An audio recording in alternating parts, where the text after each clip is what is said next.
Hello guys, welcome to this video. इस video में हम हमारा टॉपिक पढ़ेंगे सोशल हायरार्कीज। सोशल हायरार्कीज हमारे third chapter an empire across 3 continents का टॉपिक है, तो वो पढ़ते हैं। ठीक है, तो एनसीईआरटी ने इसमें सोशल हायरार्की यानी कि जो सोशल स्ट्रक्चर होता है किसी भी सोसाइटी का, सबसे ऊपर ये है, उसके बाद नीचे ये है, नीचे ये, तो वो सब पढ़ते हैं। सबसे ऊपर कौन थे इसमें? रोमन एम्पायर में। अब हमें पता चला है ये एक हिस्टोरियन के द्वारा,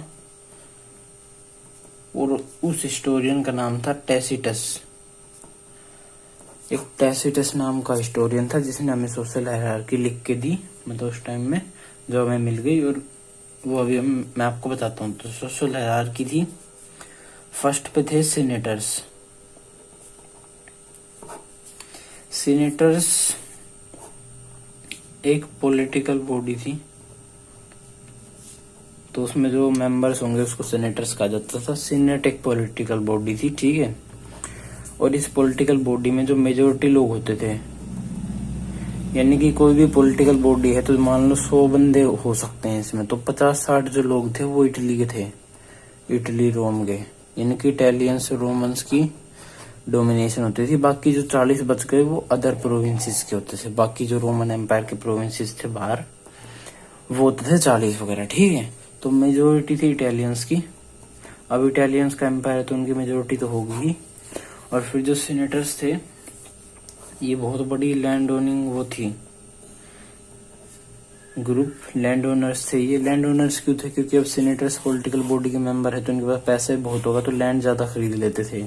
तो लैंड ओनर्स थे और बिजनेस वगैरह भी करते थे, ठीक है। और एक और पॉइंट दिया गया है, सीनेटर्स को कहा जाता था पैट्रेज। पैट्रेज का मतलब होता है फादर्स, यानी कि सीनेटर्स को फादर्स कहा जाता था, ठीक है। उसके बाद इनसे लोअर एक ग्रुप आता है, सेकंड। अपर तो था लेकिन इनसे लोअर था, उसको कहते हैं इक्वेस्ट्रियन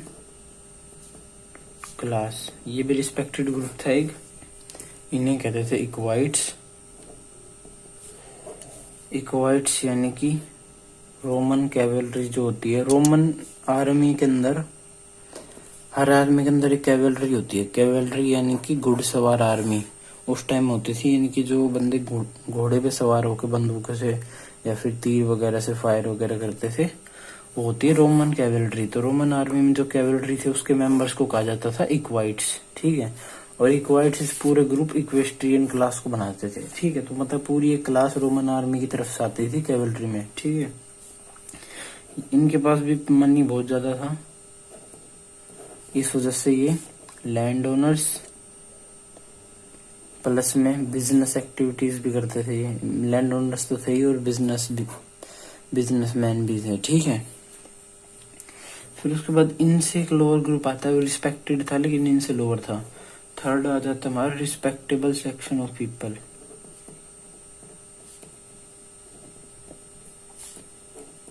जैसे जो हमने पहले तो पढ़ लिए, जैसे कि सीनेटर्स हो गया, ये रिस्पेक्टेड क्यों थे? क्योंकि एक पॉलिटिकल बॉडी के मेंबर्स थे, ठीक है, और अमीर भी थे। फिर इक्वेस्ट्रियन क्लास हो गई, ये अमीर भी थी और ये रोमन आर्मी में थी।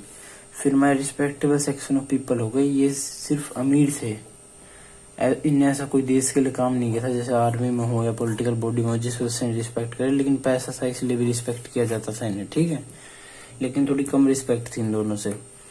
तो रिस्पेक्टेबल पीपल ऑफ सेक्शन, इनके पास बड़े बड़े हाउसेज होते थे, इस वजह से इन्हें रिस्पेक्ट की जाती थी। ज्यादा मनी होगा तो ग्रेट हाउसेस थे इनके पास।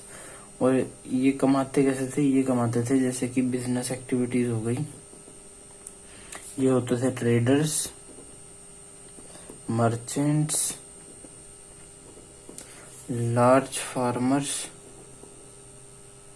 फार्म ओनिंग फार्मर्स, यानी कि बड़े बड़े फार्म जिनके पास होते थे वो वाले फार्मर्स, तो वो आते थे इन सब में। और मिडिल क्लास हो गई ये पूरी, ठीक है, मिडिल क्लास। उसके बाद हमारा फोर्थ सेक्शन आता है, उसे बहुत कम रिस्पेक्ट मिलती थी, जिसे कहते हैं लोअर क्लास। ये तीन तो रिस्पेक्टेबल थे, सीनेटर्स, इक्वेस्ट्रियन और रिस्पेक्टेबल सेक्शन ऑफ पीपल जो कि मिडिल क्लास था। अब आती लोअर क्लास, इन्हें रिस्पेक्ट बहुत ही कम मिलती थी। और इनका दूसरा नाम था प्लेब्स सोर्डिडा, ठीक है। और इन्हें अनकेम्प्ट कहा जाता था। कहा जाता क्या ये थे अनकेम्प्ट, यानी कि अनसैनिटरी, यानी कि हाइजीन से नहीं रहते थे, बहुत ही गंदे तरीके से रहते थे। और ये जो लोग थे लोअर क्लास के, ये एडिक्टेड होते थे किन चीजों से, टू सर्कस, यानी कि सर्कस देखते रहते थे पूरे दिन, कोई काम नहीं करते थे। या फिर टू थिएटर, थिएटर यानी कि मूवी वगैरह पे जो डिस्प्ले होती है। उस टाइम में मूवी तो नहीं थी, लेकिन उस टाइम पे क्या होता था, जैसे स्टेज है तो इस पे लोग लाइव परफॉर्म करते थे और इन्हें नीचे बैठ के देखते थे। तो ये इन सब चीजों से एडिक्टेड होते थे, पूरे दिन काम नहीं करते थे। इस वजह से पैसे भी नहीं थे, इस वजह से लोअर क्लास में आते थे। इनका नाम था प्लेब्स सोर्डिडा, इसके दूसरा नाम था वो आगे पढ़ते हैं इसी टॉपिक में, ठीक है। उसके बाद एक और आता है सबसे लोअर, जिनकी तो बिल्कुल रिस्पेक्ट नहीं थी, इंसान ही नहीं मानते थे, वो होते हैं स्लेव्स। स्लेव्स मैंने बता दिया, नॉर्थ अफ्रीका या फिर अफ्रीका से इंपोर्ट कराते थे लोगों को, फिर उन्हें खरीद लेते थे और फिर उन लोगों से पूरी जिंदगी फ्री में काम कराते थे, ठीक है। मतलब इनकी कोई रिस्पेक्ट नहीं होती थी। रोमन एम्पायर में 5 ग्रुप होते थे, ठीक है। उसके बाद हमें कुछ और बताया गया है,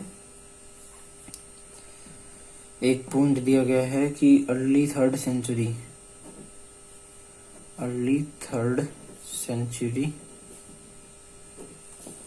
में सीनेट के जो मेंबर्स थे, सीनेट जो पॉलिटिकल बॉडी मैंने बताई, उसके मेंबर्स बताए गए हैं कि कितने नंबर में थे और उसमें डोमिनेशन कितना था और फिर क्या हुआ बाद में।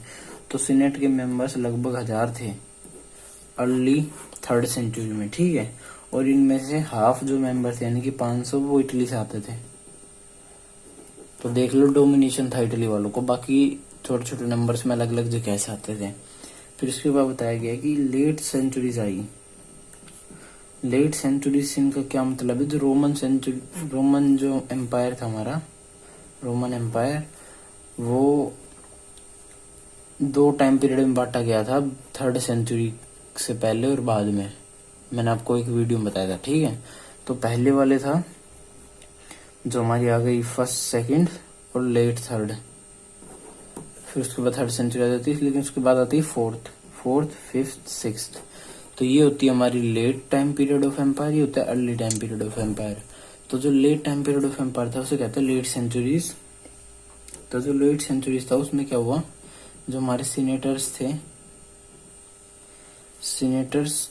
और फिर इक्वाइट्स, जो मैंने बताया कि सेकंड मोस्ट रिस्पेक्टेड ग्रुप होता था रोमन कैवेलरी का, और फिर ये दोनों मिक्स हो जाते हैं, मर्ज, और फिर क्या करते हैं, यूनिफाई होके एक अरिस्टोक्रेसी बना देते हैं, अमर्ज्ड अरिस्टोक्रेसी। यानी कि अभी तक जितनी भी जो इनकी वो चलती थी ना, जितना भी इनका अरिस्टोक्रेसी वगैरह यानी राज वगैरह का काम चलता था वो सिर्फ सेनेटर्स करते थे। लेकिन फिर इक्वाइट्स बोले कि हम भी तो देश की सेवा करते हैं, हमें भी राज करने का मौका दो। फिर ये मिक्स होके एक मर्ज अरिस्टोक्रेसी बना दी, जो कि एक बड़ी बिग एक्सपेंडेड अरिस्टोक्रेसी बनी। क्योंकि मान लो 500 लोग सेनेटर्स में थे, 500 इक्वाइट्स में थे, तो मर्ज होके 1000 वैसे हो गए, और 500 अलग देशों से आते थे तो 1500, इनकी बड़ी अरिस्टोक्रेसी बन गई इनकी लेट सेंचुरीज में, ठीक है। अब इक्वाइट्स के बारे में जान लेते हैं। इक्वाइट्स बताया जाता है, जो इक्वाइट्स थे ये कौन सी कंट्री के थे, ये इटली के नहीं थे, ये थे कहाँ के, ये थे अफ्रीका के या फिर ईस्ट साइड के, या तो अफ्रीका के थे या फिर ईस्ट जो एरिया है इराक, ईरान वगैरह उस साइड के थे, ठीक है। उसके बाद हमें मिडिल क्लास के बारे में बताया गया थोड़ा। तो मैंने बताया था middle class third most respected वो होता था ग्रुप, उसके बाद किसी की रिस्पेक्ट नहीं होती थी, पहले सेनेटर्स की होती थी, फिर इक्वाइट्स की, फिर मिडिल क्लास की, ठीक है। तो मिडिल क्लास वाले लोग वो होते थे जो कि आर्मी में लगे हों या फिर ब्यूरोक्रेट्स हों या फिर जजेस वगैरह हों, ये सब जो लोग होते थे वो आते थे मिडिल क्लास में। या फिर जो बिग मर्चेंट्स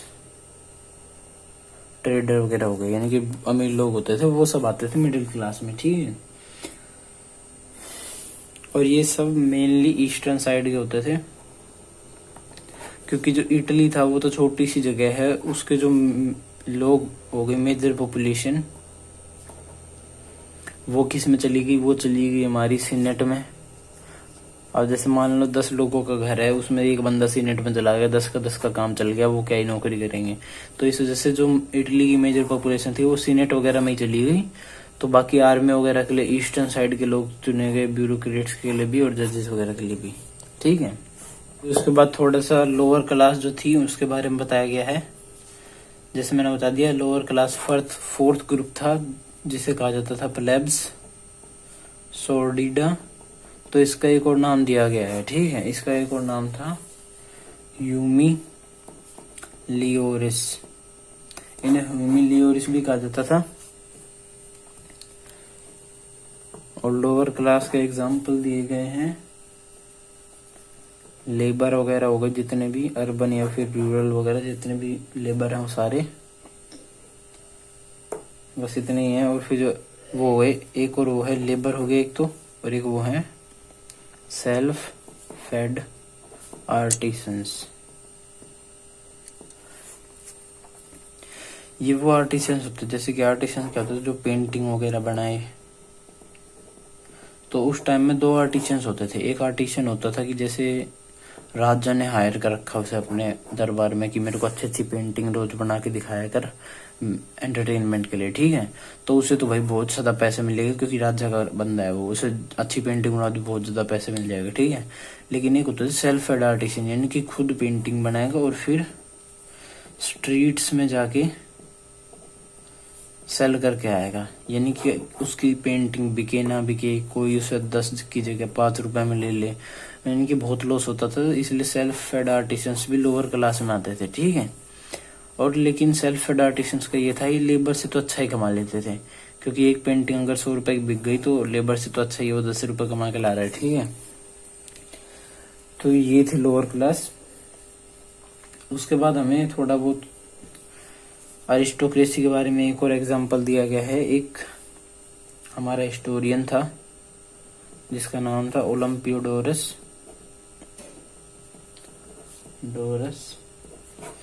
ये एक राजदूत भी था, हिस्टोरियन था।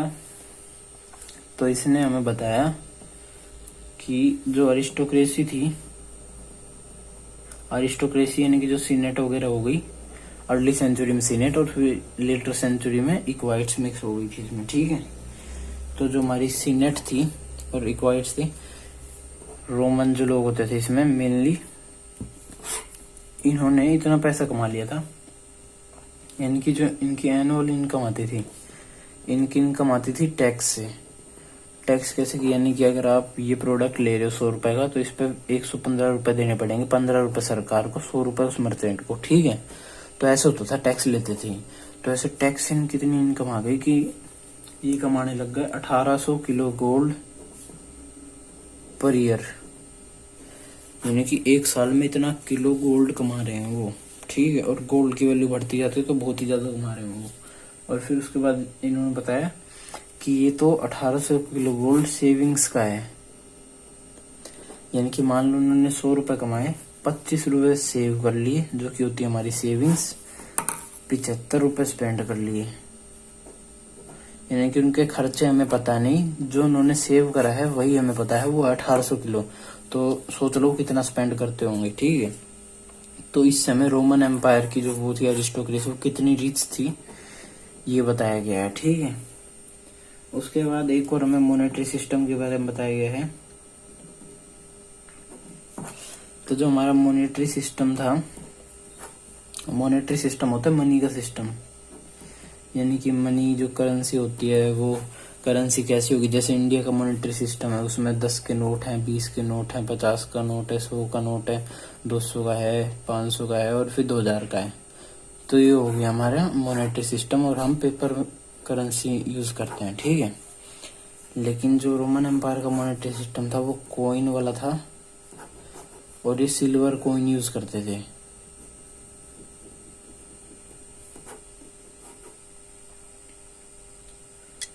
लेकिन क्या हुआ, जो सिल्वर कॉइन था, तो सिल्वर जो मेटल था वो हो गया खत्म। अब जिस फैक्ट्री से आता था, ये आता था स्पेनिश सिल्वर माइन से, और स्पेनिश सिल्वर माइंस में इतना इन्होंने निकाल लिया कि मेटल ही खत्म हो गया, जिस वजह से इनके पास सिल्वर मेटल कम हो गया। तो 3rd सेंचुरी के आसपास इनके पास सिल्वर मेटल खत्म हो गया। तो राजा सोचा कि अब क्या करूं। तो उस टाइम में राजा था हमारा कॉन्स्टेंटाइन। तो राजा कॉन्स्टेंटाइन ने सोचा कि भाई सिल्वर खत्म हो गया, लेकिन हमारे पास गोल्ड मेटल है बहुत ज्यादा। तो उसने क्या किया, क्योंकि 1800 किलो गोल्ड तो पर ईयर कमा ही रहे थे, तो मतलब उनके पास गोल्ड के मेटल की कमी नहीं थी। तो वो सोचे कि हम गोल्ड के मेटल को एज अ करेंसी यूज कर लेते हैं, यानी कि मॉनेटरी सिस्टम चेंज कर देते हैं सिल्वर से गोल्ड में। तो 3rd सेंचुरी के बाद इनका जो मॉनेटरी सिस्टम था वो सिल्वर से गोल्ड में हो गया change. Monetary system change to gold from silver, ठीक है, इन 3rd सेंचुरी। तो ये पढ़ लिया अब हमने। उसके बाद अगला टॉपिक दिया गया है, मतलब अगला पॉइंट दिया गया है लेट रोमन ब्यूरोक्रेसी के बारे में। ब्यूरोक्रेसी और जजेस वगैरह, ठीक है। ब्यूरोक्रेसी यानी कि जो गवर्नमेंट के ऑफिशियल्स होते हैं जिन्हें सरकार पैसे वगैरह देती है और ऊपर से काम कराती है, जैसे कि आज के टाइम में पुलिस आर्मी वगैरह हो गई। तो जो लेट रोमन यानी कि जो 4th, 5th, 6th सेंचुरी का जो टाइम पीरियड था उसके बारे में बताया जाएगा। तो इस टाइम में बताया जाता है कि ये दो जो ब्यूरोक्रेसी जज थे इनकी सैलरी मिलती थी गोल्ड में, क्योंकि जो हमारी करेंसी थी वो गोल्ड में चेंज हो गई थी 3rd के बाद, ठीक है, 3rd सेंचुरी के बाद। तो गोल्ड में सैलरी मिलती थी जिसका प्राइस लगातार बढ़ता रहता था, यानी कि इन्हें ऐसी सैलरी मिलती थी जो कि आज 10,000 है तो अगले दिन 15,000 हो जाएगी। यानी कि इनके पास पैसे बहुत बढ़ते रहते थे टाइम टू टाइम, और इस सैलरी को ये इन्वेस्ट करते थे किसमें, बाइंग लैंड। अब लैंड बाय करेंगे, लैंड का प्राइस 10,000 है, अगले साल 50,000 हो सकता है, ये तो और भी ज्यादा इन्वेस्टमेंट कर दी इन्होंने, ठीक है। तो जिस वजह से इनके पास पैसे बहुत होते थे और बहुत अमीर होते थे, ठीक है। ऊपर से करप्शन भी, अब ब्यूरोक्रेसी की बात आ गई तो करप्शन तो आएगा ही, आज के टाइम में भी होता है बहुत ज्यादा, तो उस टाइम में भी होता था। तो उस टाइम में बताया जाता है कि जो हायर ब्यूरोक्रेसी थी और साथ साथ लोअर भी, लोअर ब्यूरोक्रेसी जो रैंक होती हैं, एक बड़ी रैंक का बंदा है, एक छोटी रैंक का बंदा है, तो इसमें बताया दोनों के दोनों रैंक को इसमें बताया गया है एक्यून्स शब्द से, एक्लियोन्स। रोमन एम्पायर में रैंक को एक्लियोन्स कहा जाता था, ठीक है, तो वो याद रख लेना। तो जो हायर और लोअर एक्लियोन्स यानी कि रैंक के जो ब्यूरोक्रेसी थे दोनों ही एक्सटोर्ट करते थे मनी को। एक्सटोर्ट यानी कि किसी को मतलब डरा धमका के पैसे निकलवाना। तो अगर मान लो कोई बंदा आए इनके पास काम कराने, बोले मैं तो काम नहीं करूंगा, 100 रुपए दे, तो उसे 100 रुपए देने पड़ेंगे, तो इसे कहते हैं एक्सटोर्टिंग ऑफ मनी।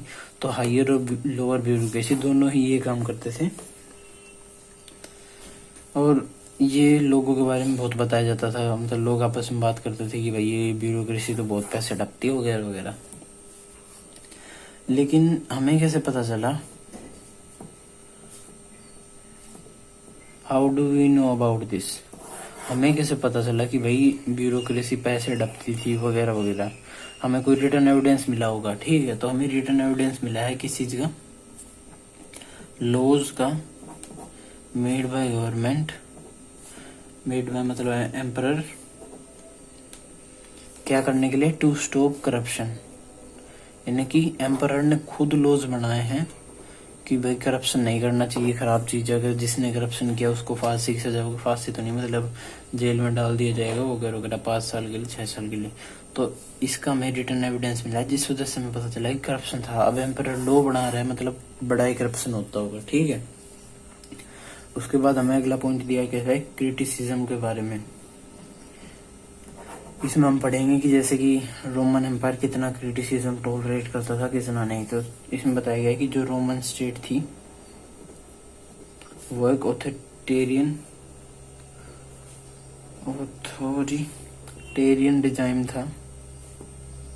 ऑथोरिटेरियन डिजाइन यानी कि क्रिटिसिज्म या फिर जो डिसेंट होता है, डिसेंट यानी कि कोई बंदा आपका जो आइडिया है उससे स्वीकार नहीं करता, अपना अलग आइडिया लेके आया है, ठीक है। तो इसका डिफरेंट आइडिया हो किसी और बंदे का तो उसे कहते हैं डिसेंट, यानी कि आपकी बात से स्वीकार ना होना। तो उसे टोलरेट नहीं किया जाता था। यानी कि आप कह रहे हो कि 1+2 4 है, राजा कह रहा है ऐसा, तो भाई कोई पढ़ाकू बंदा है बोला 1+2 तो 3 होता है, लेकिन राजा बोला कि तू मेरे खिलाफ जा रहा है तो इसे मरवा देगा, ठीक है। तो ये सिस्टम था, टोलरेट नहीं करते थे डिसेंट को।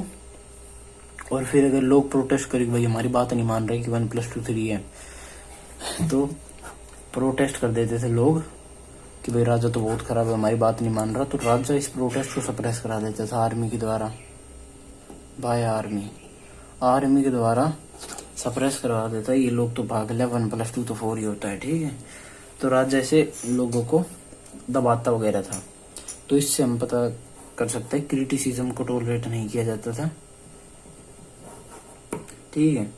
और इसमें एक और बताया गया है कि जो सिटी थी हमारी ईस्ट की, यानी कि हमने रोमन एम्पायर को डिवाइड किया था वेस्ट और ईस्ट में।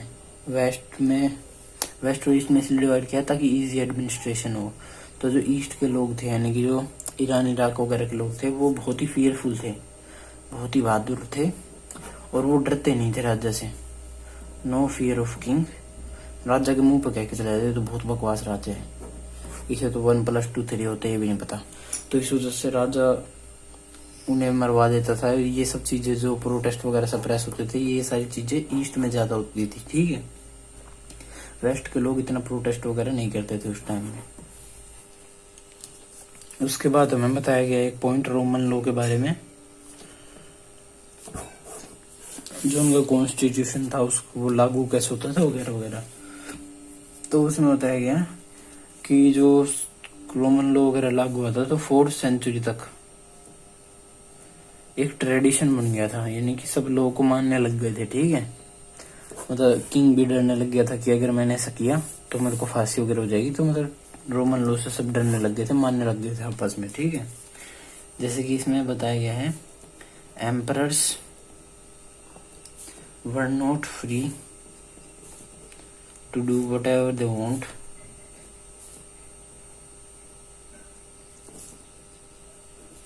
Light and the law was actively used to protect civil rights। इनके से बताया गया जो एम्परर था वो फ्री नहीं था, यानी कि मैं तो फ्री हूं, मैं तो कुछ भी कर सकता हूँ।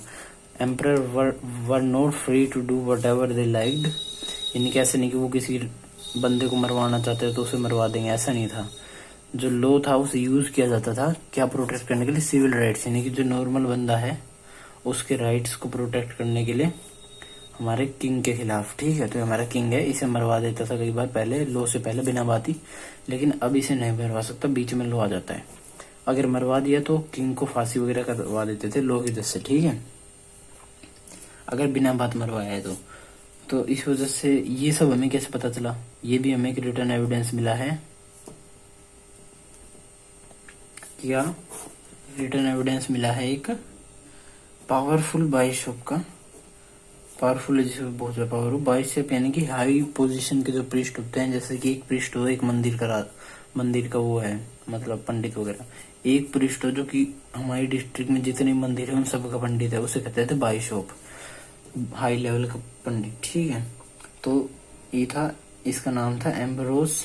तो इसमें बताएगा कि जो पावरफुल बाइशप है, हमें रिटर्न एविडेंस मिला, ये एम्ब्रोस जैसे पावरफुल बाइशप अपने जो एम्परर्स हैं उनको भी कन्फ्रंट कर जाते थे, क्या करने के लिए, टू प्रोटेक्ट सिविल राइट्स, यानी कि ये चाहते थे कि आपने इस बंदे को क्यों मारा, ये लॉ के खिलाफ है, और राजा के सामने चले जाते थे बिना डरे, ठीक है। अब ये किसकी पावर दिखाता है, रोमन लॉ की पावर दिखाता है। तो बस ये लास्ट टॉपिक था, मतलब लास्ट पॉइंट है इस टॉपिक का। उसके बाद इस चैप्टर में एक पॉइंट और रह रहा है, late antiquities antics, late antics नाम का आखिरी टॉपिक और रह रहा है, वो पढ़ के फिर हमारा चैप्टर खत्म हो जाएगा। Thank you. अगर आपको वीडियो अच्छी लगी हो तो लाइक शेयर सब्सक्राइब। इस वीडियो की नोट्स की लिंक डिस्क्रिप्शन में लिंक मिलेगी, वहां से डाउनलोड कर लेना। Thank you.